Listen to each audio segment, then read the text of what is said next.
section 6.6 continued. Let's start off with a warm-up.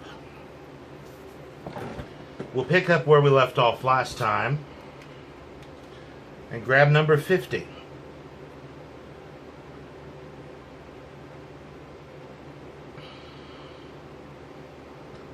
We're solving equations that involve rational expressions. And to get started on these, we clear the fractions from the equation. In this case, multiply both sides by the least common denominator of all the involved fractions. My fractions have denominators of 6 and 3. Least common would be 6. We'll distribute here on the left and simply multiply on the right. Now, as we distribute to this first term on the left, what happens? Well, the 6's will cancel. And what survives? Just that r. Minus. As we distribute to this second term, what happens? Well, a factor of 3 will cancel. 3 goes into 6 twice, and times the rest times that numerator. On the right hand side, what happens? 3 goes into 6 twice, and 2 times 4 is 8. We're just cross canceling on the fly. So we have negative 6 divided by 3 is 2, times 4 is 8, negative 8. I could have looked at it the same way here for this middle term. I could have said 6 divided by 3 is 2, times the top is, well, 2 times the top. We'll clean that up in this next step. We want to watch our signs. Here again, if I try to clean this up on the fly in this same step, I may make a silly sign error with that negative.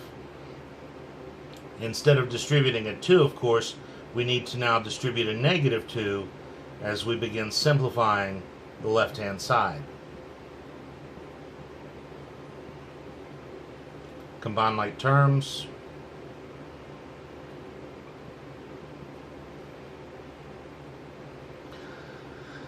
We need to get r by itself. Subtract 4 from both sides. And now take the opposite of both sides, or divide both sides by negative 1, whatever you want to call that. And we find that r is 12. Before we put a box around it, double check the original equation.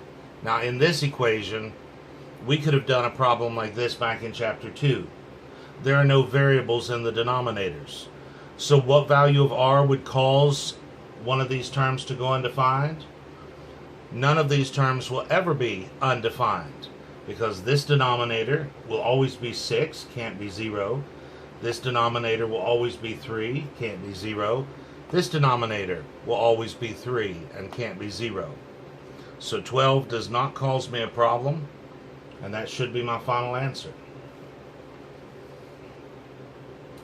Alright, now I said we're going to crank it up a little this time. Let's see what number 54 has to offer.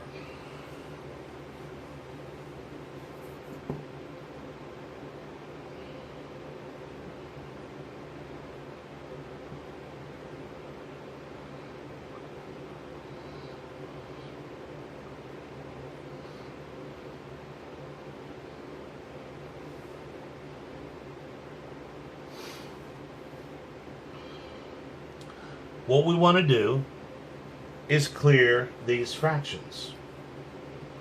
In order to do that, we're going to multiply both sides by the least common denominator of all the fractions involved.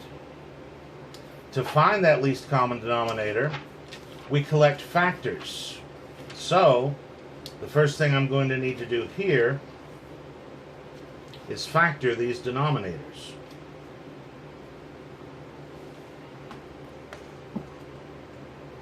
This first denominator is the difference of squares. First plus the last, first minus the last.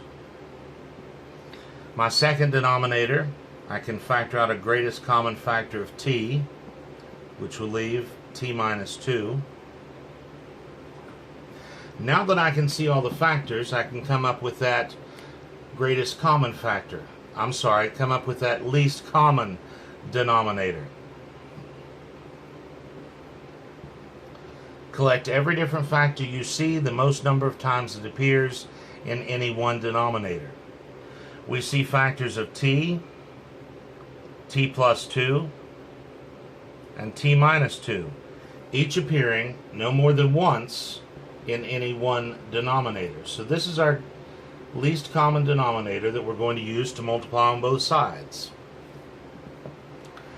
As we multiply here on the left, what happens?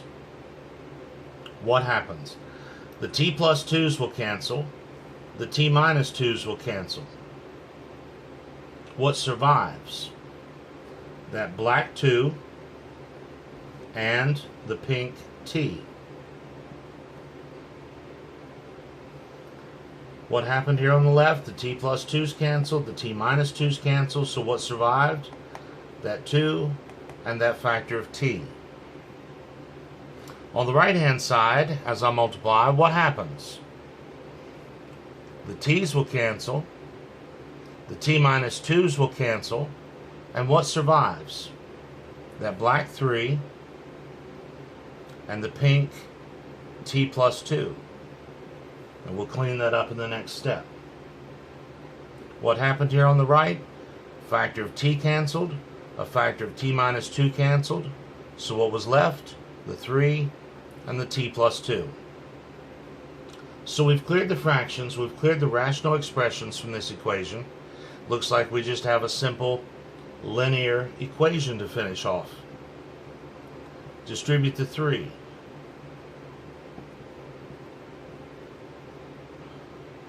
I'm going to collect my variables on the left. Let's subtract 3t from both sides. And take the opposite of both sides to find that t is negative 6. Now this is a proposed solution. Remember, we have to check to see if this solution is actually viable, or if it's an extraneous solution created by multiplying both sides by a variable expression. Well, what would cause me a problem in this equation if t were what? Well, look at your factors. This first fraction would be undefined if t were negative 2, or if t were positive 2. What would cause me a problem in my second fraction?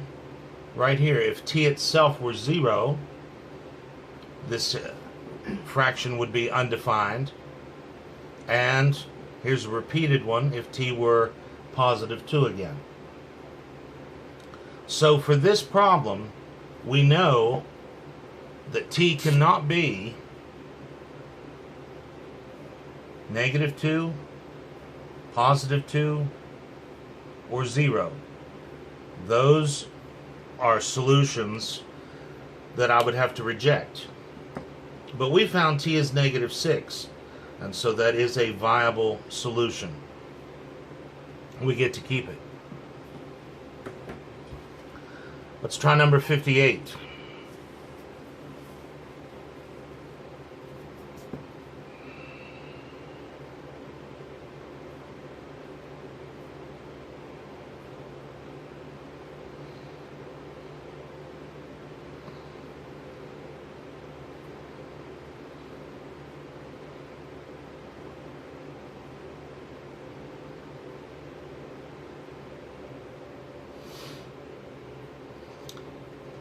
Number 58.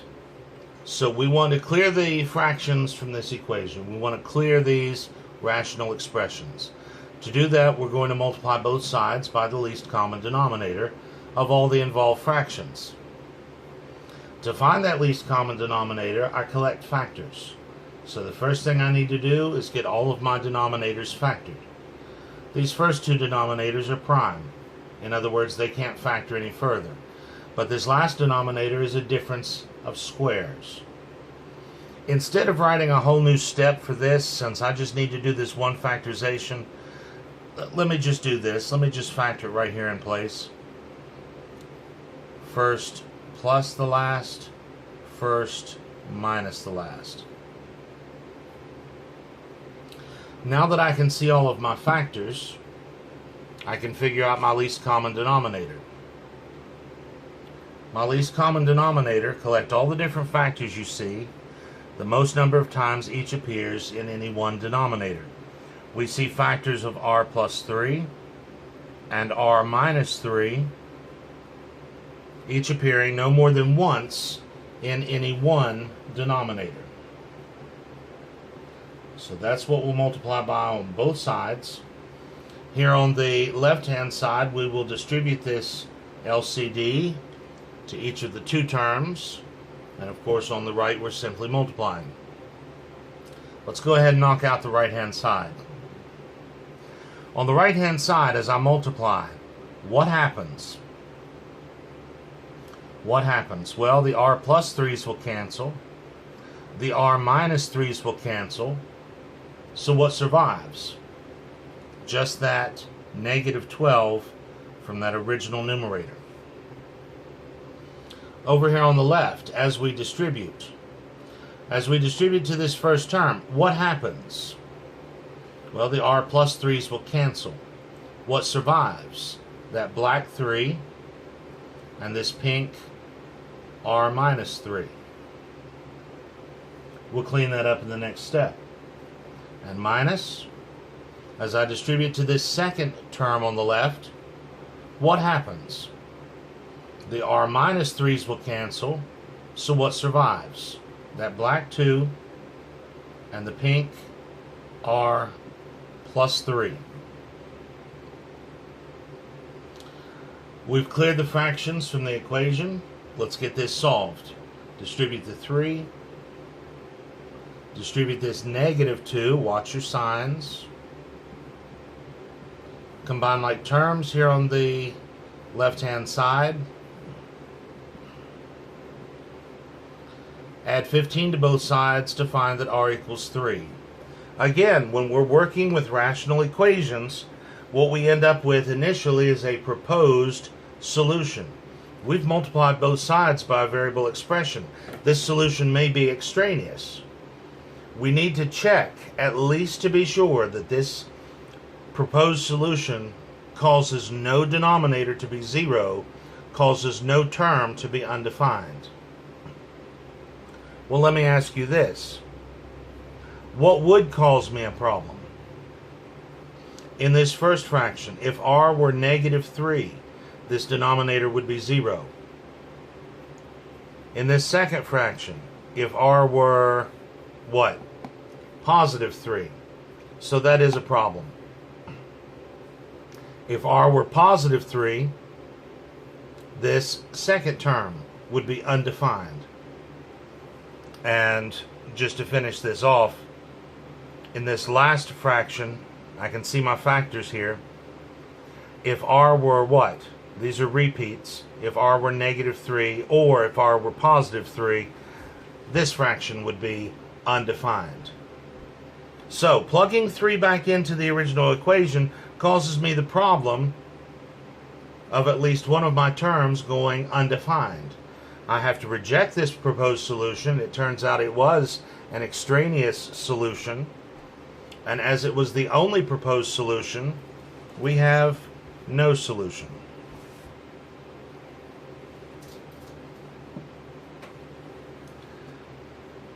Number 66.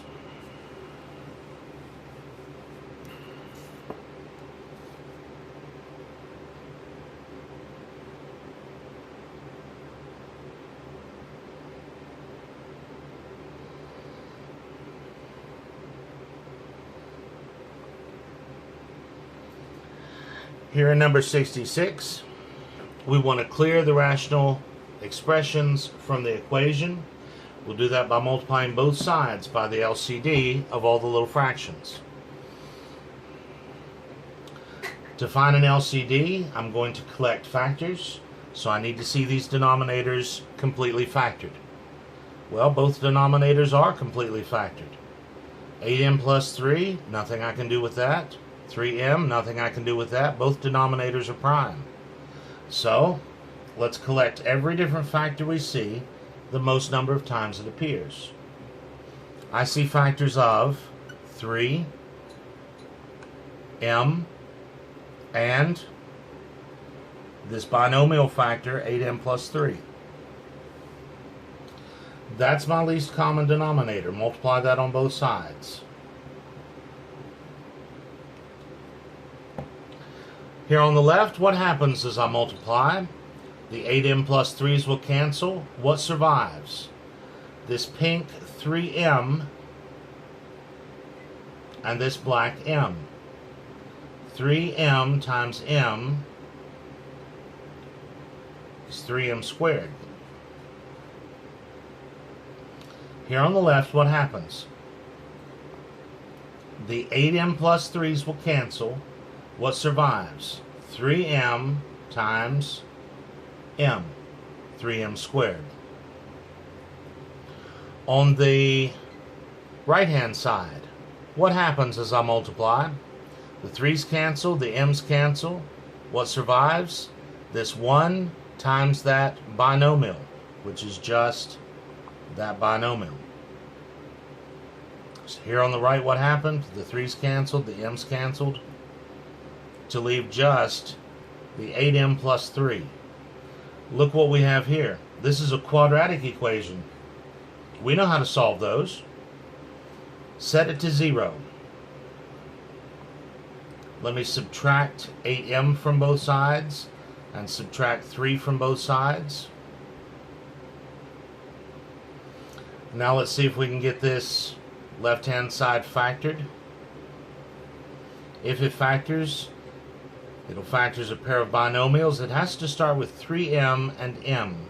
Signs will be opposite. I may have my signs in the wrong place. That will reveal itself in a minute. And for this 3, it's got to be 3 and 1, or 1 and 3. I need a negative 8 back in the middle. How about 1 and 3? And we even got the signs right. As we check our outside and inside, minus 9m plus m gives me minus 8m back in the middle. So that's factored correctly. Set each factor equal to 0 and solve each resulting linear equation.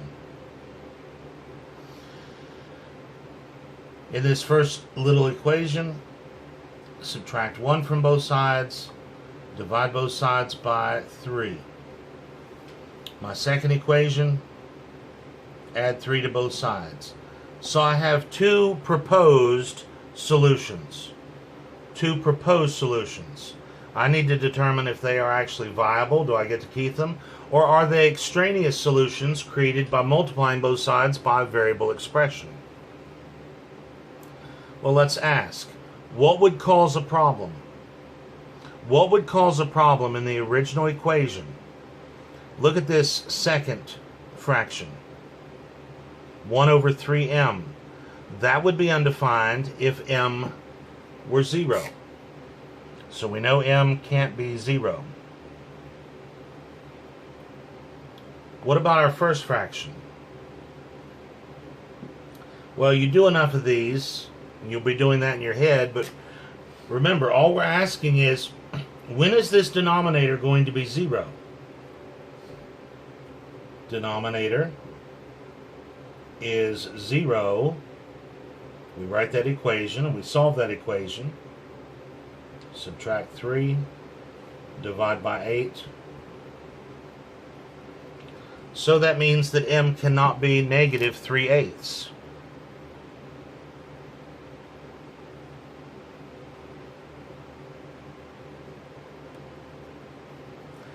If I have a solution of 0 or negative 3/8, I'll have to throw it out.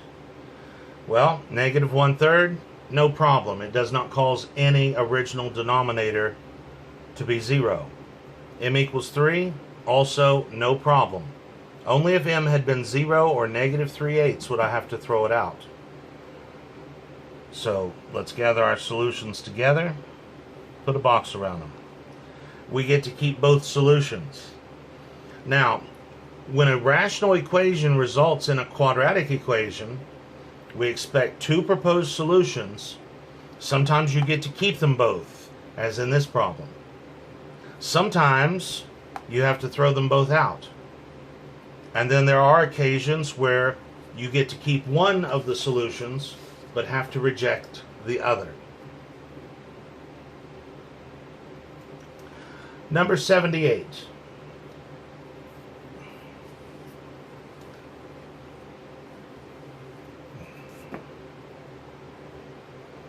And I'm going to have to write a little smaller for this one.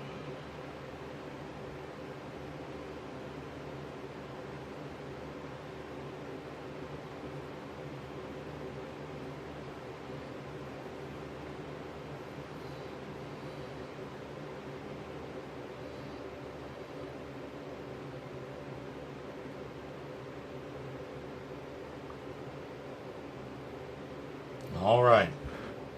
We have here a rational equation. We want to clear these fractions.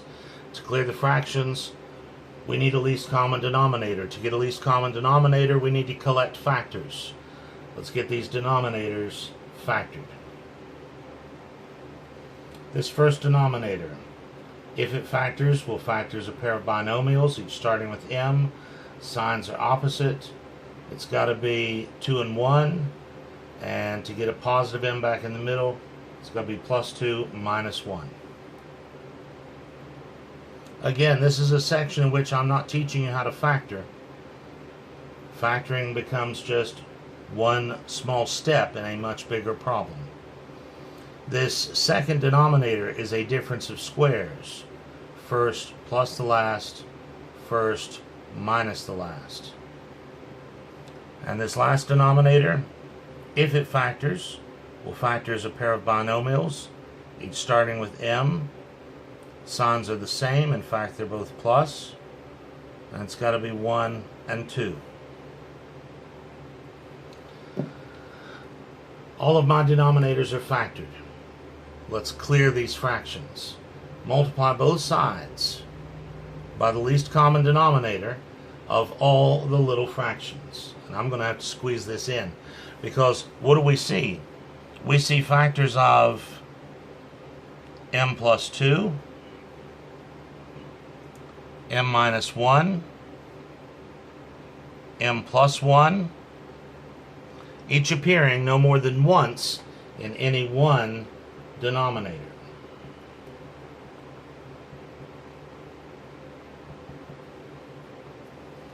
Here on the left, we'll have to distribute this to each of the two terms. On the right, we simply multiply. So here we go. As we distribute this least common denominator to this first term on the left, what happens? The m plus 2's will cancel, the m minus 1's will cancel. So what survives? The black m and the pink m plus 1. We'll clean it up in a minute. And plus, as we distribute to this second term, what happens? The m plus 1's will cancel, the m minus 1's will cancel. What survives? This black m and the pink m plus 2. Clean him up in a minute. On the right hand side, what happens? The m plus 1's will cancel, the m plus 2's will cancel, and what survives? The black m and the pink m minus 1. All right. We got rid of the fractions. Let's continue solving. Simplify both sides. Distribute this m. Distribute that m. And distribute this other m. On the left-hand side, combine like terms.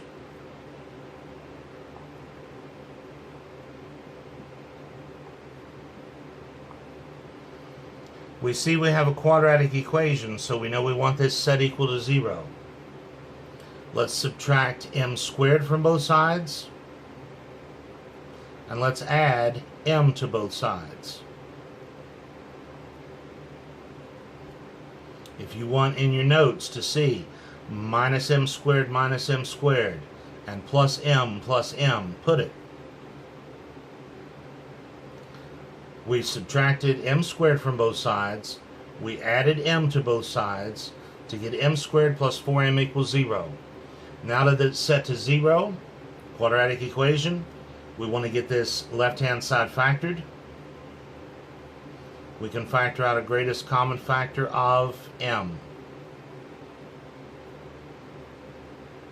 Set each factor equal to 0 and solve each resulting little equation. Well, either m equals 0 or m plus 4 equals 0, which implies that m is negative 4, subtracting 4 from both sides.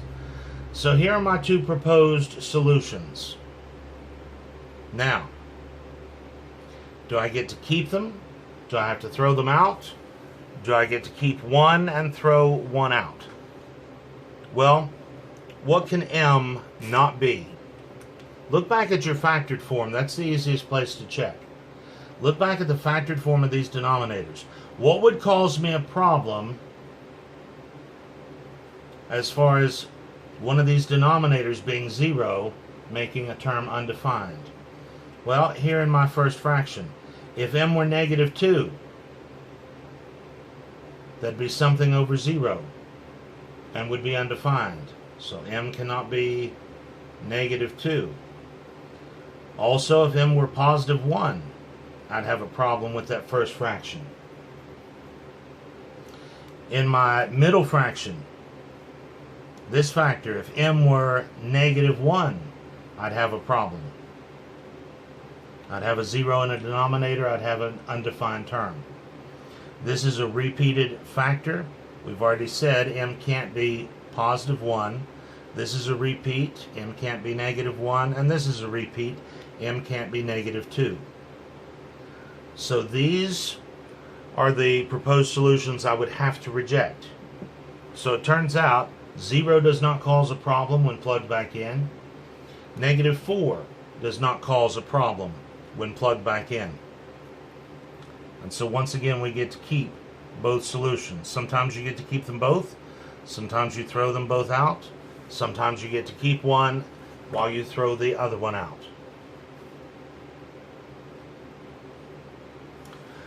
Now we're going to shift gears and we're going to look at these literal equations. Your book calls them formulas. I am in the habit of calling them literal equations, where we solve for one variable in terms of the others.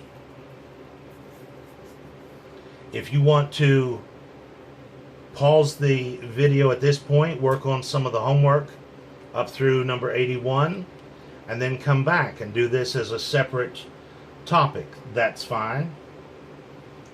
I'm going to start with number 84 now as we solve these literal equations.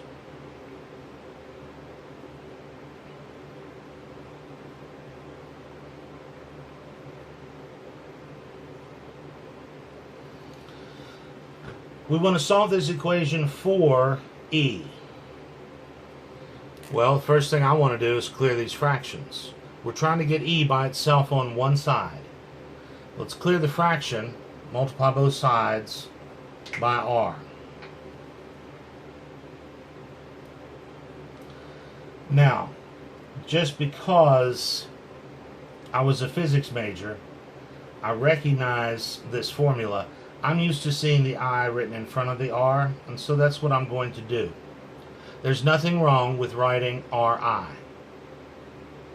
But typically, when I see this equation, which has to do with electricity and magnetism, the I is written in front of the R. Big deal, who cares?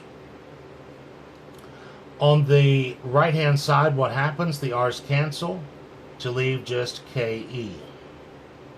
Trying to get E by itself. And so now what do we want to do?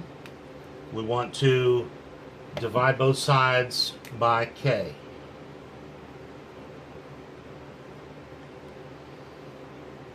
That will leave e by itself on the right hand side, which is our goal. And on the left, we can't do much about the way this looks. It is simplified, it's in lowest terms, and so there's my answer.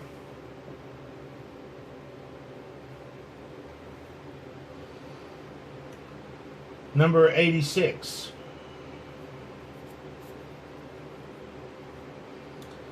Same formula, but this time we're asked to solve for r. Well, I'm going to start this the same way. I still want to clear the fraction. Let's multiply both sides once again by r. On the left-hand side, again, I'm just in the habit of seeing that I in front of the r. On the right, once again, the r's cancel. Same first step. This time we're trying to get what? R by itself on one side. And so this time, to get r by itself, we'll divide both sides by I. On the left-hand side, the i's cancel to leave r, which was our goal. On the right-hand side, we have this rational expression. We have this fraction, which is simplified. There's nothing I can do to simplify that any further. And so there's my answer.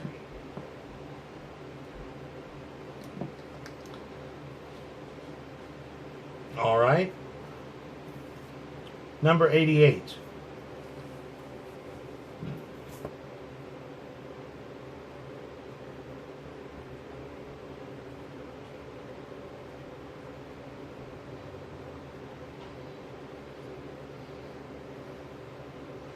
We want to solve this for little r.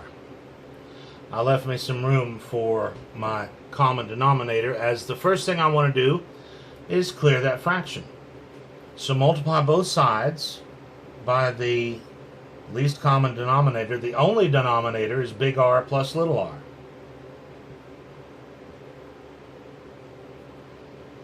On the left-hand side, we're going to distribute to get I big R plus I little r. On the right-hand side, what happens? R plus R cancels to leave just that E. We're trying to get little r by itself. So what we need to do next is subtract I big R from both sides.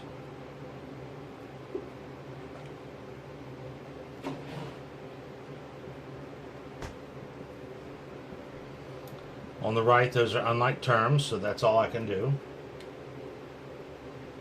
And then to get little r finally by itself, divide both sides by I.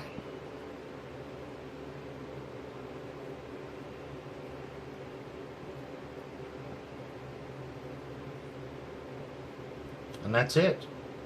There's no simplifying that right-hand side.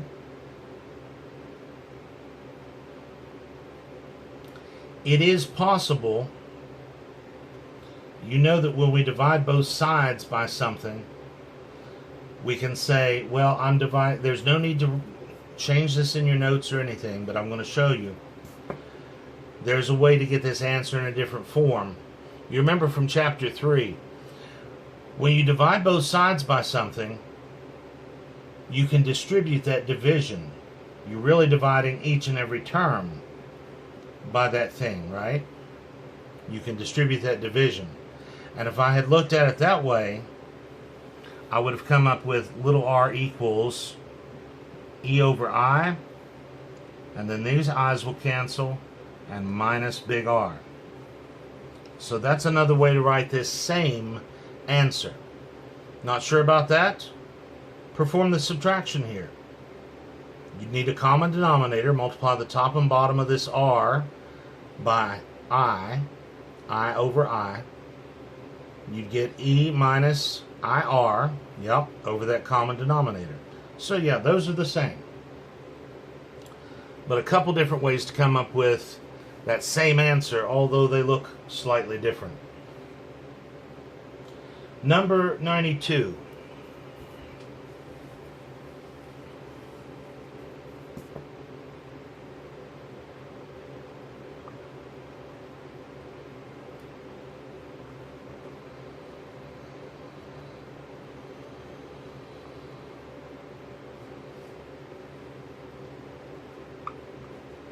solve this for a.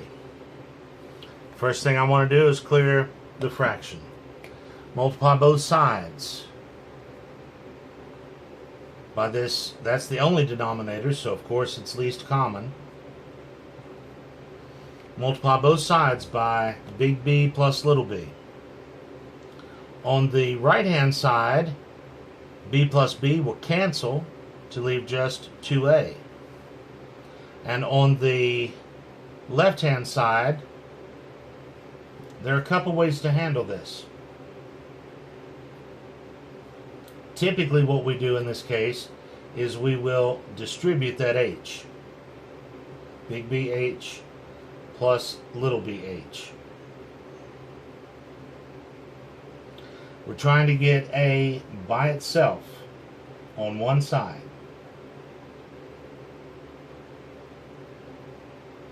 And it looks like I'm working number 89 for you, because I skipped a line when I was reading what we're solving for. So I got you started on number 89. How about that? Number 92, we're supposed to be solving for big B. Well, I'm going to stand by this first step. I still want to clear that fraction from the equation. So multiply both sides by that least common denominator, the only denominator, b plus b. And again, I said there are a couple ways to handle this here on the left-hand side. Typically, we distribute that h, but I want to come back and talk about that here in a minute. Let's continue. We're solving for big B, trying to get big B by itself on one side. Subtract little bh from both sides. On the left, that leaves me big BH. On the right, those are unlike terms, so the best I can do is write 2a minus little bh. And then to get big B by itself, divide both sides by h. Here on the left, the h's cancel to leave b. That's good, that was our goal. And equals, well, there's no simplifying that really. So there's our answer. Let me come back to the top of the problem. Honestly, here's the way I would work the problem. This is the way your textbook author would work the problem. Clear the fractions, simplify both sides, which includes distributing that h, and then get big B by itself. I would probably work the problem like this. On the right-hand side, those binomials still cancel to leave 2a, but I probably would not distribute that h. I see I'm trying to get big B by itself. If I distribute the h, I'm just cluttering up my big B. It's one way to look at it. I figure most of us are going to stick with this first method. But I want to show you what I see, just in case for some of you this makes more sense. I'm trying to get big B by itself. What's preventing that? It's having a little b added to it, and that whole thing is being multiplied by h. I'm trying to dig out big B. Let's get rid of that h. Divide both sides by h. B plus b equals 2a over h. And then finally, to get big B by itself, all I need to do is subtract little b from both sides. And that will give me big B equals, and these are unlike terms here on the right, so it's simply 2a over h and minus little b. And again, these two answers are equivalent. I would challenge you to prove that to yourself, either by subtracting from my answer to get her answer, or looking at this, her answer, as a division by monomial, section 4.7.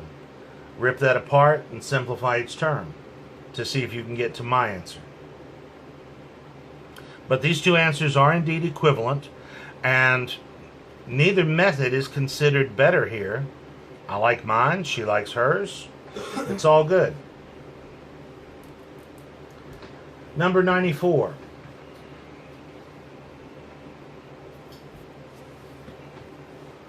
Number 94 has a fun little twist to it.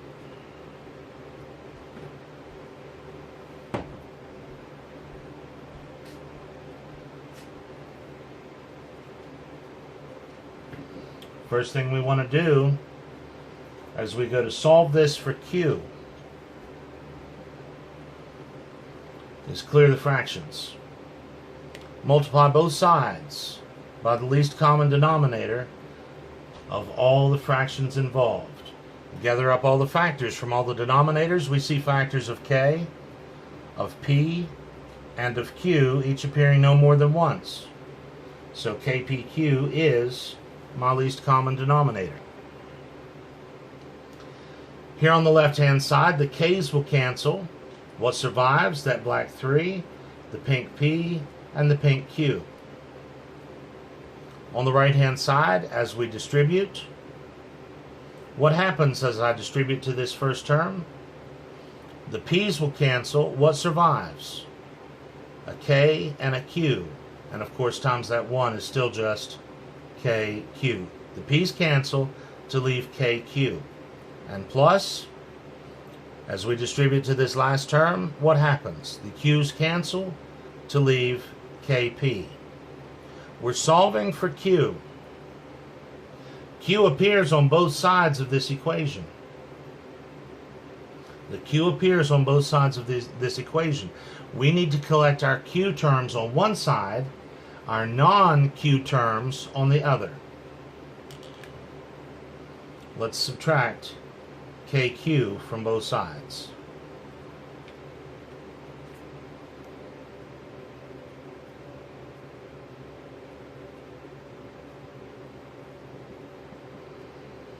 Trying to get Q by itself on one side. Now, if this were a regular numeric linear equation, what would I do with these Q terms? I'd combine like terms. Because I'd have something like 7Q minus 4Q. And it would be easy to combine like terms. Well, I need to do that same kind of thing here. I need to get Q to appear only once on this left-hand side. And then get Q by itself. What allows me to combine like terms? That's a question I told you would have again from chapter 1. What allows me to combine like terms? The distributive property. I can pull out that Q. Instead of calling it undistributing, we now call it factoring out. But I can factor out that Q and treat these as like terms in Q. And I've combined like terms in Q. And then finally, to get Q by itself, divide both sides by that coefficient on Q, 3P minus K.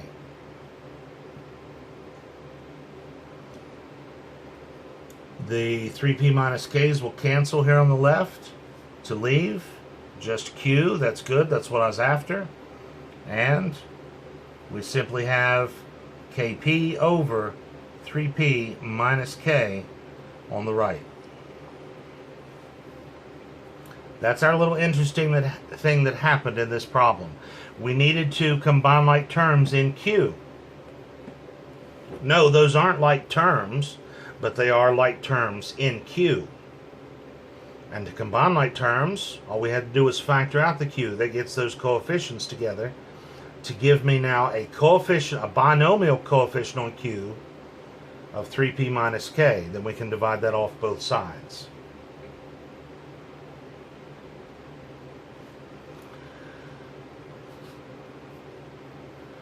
Let's have a glance at number 96.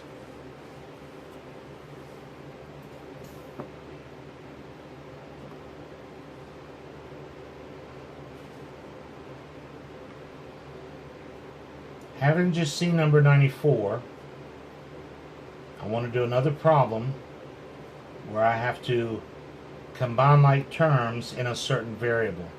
by factoring that variable out. We're solving this one for r. Multiply both sides by the LCD. Clear those fractions. Well, the LCD is going to be P times Q times R. Those are all my factors, and each appears no more than once. On the left-hand side, I'll need to distribute this to each of the three terms.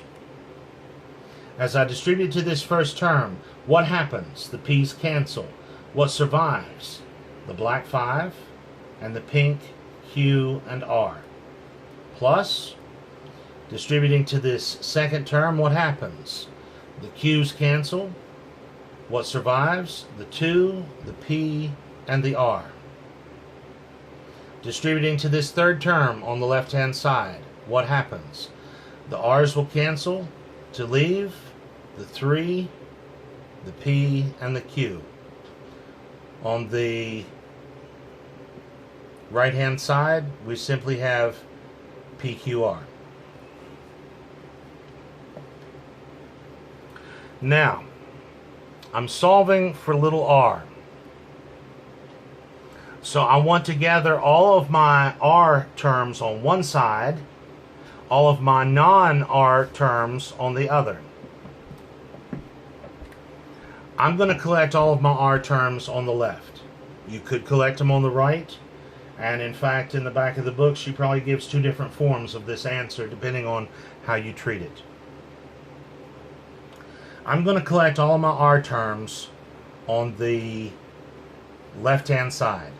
So destroy them on the right. Let's subtract PQR from both sides. While I'm at it, in this same step, let me go ahead and move this non-r term to the right. Let me go ahead and subtract 3PQ from both sides. So I'm bringing this r term over from the right to the left, and I'm taking this non-r term from the left over to the right. We have 5QR plus 2PR, right here in blue, minus PQR. And my 3PQs subtract out. On the right-hand side, the PQRs subtract out to leave just that minus 3PQ. All of my R terms are on the left. All of my non-R terms are on the right. I want to get R by itself. This is where I would normally combine like terms in a regular, simple, one variable equation. Well, these are not like terms, but they are what? They are like terms in R. I can combine these like terms in R by factoring out that R.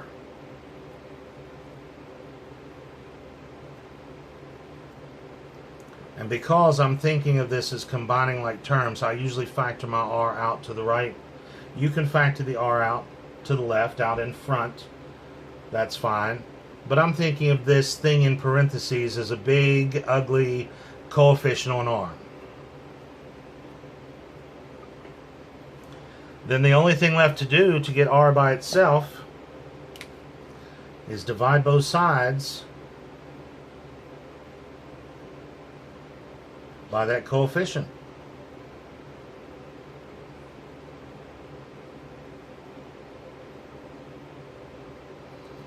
And here on this last problem, as I'm out of room, I'm going to be just a little lazy. There's nothing I can do to simplify this right-hand side. On the left, my trinomials cancel to leave just R. Here is my answer. R equals that rational expression. So that's our look at rational equations. Most important thing to remember when solving rational equations is that if you start with variables and denominators, if you clear the fractions by multiplying both sides by a variable expression, you must do what? It's not an option. You must check to see if any of your proposed solutions cause any original term to be undefined. And if it does, you have to reject that solution. As you look at these problems here in the literal equations, get a good feel for this combining like terms in a certain variable by factoring it out. It's the distributive property that allows me to combine like terms in the first place, and that's all we're doing.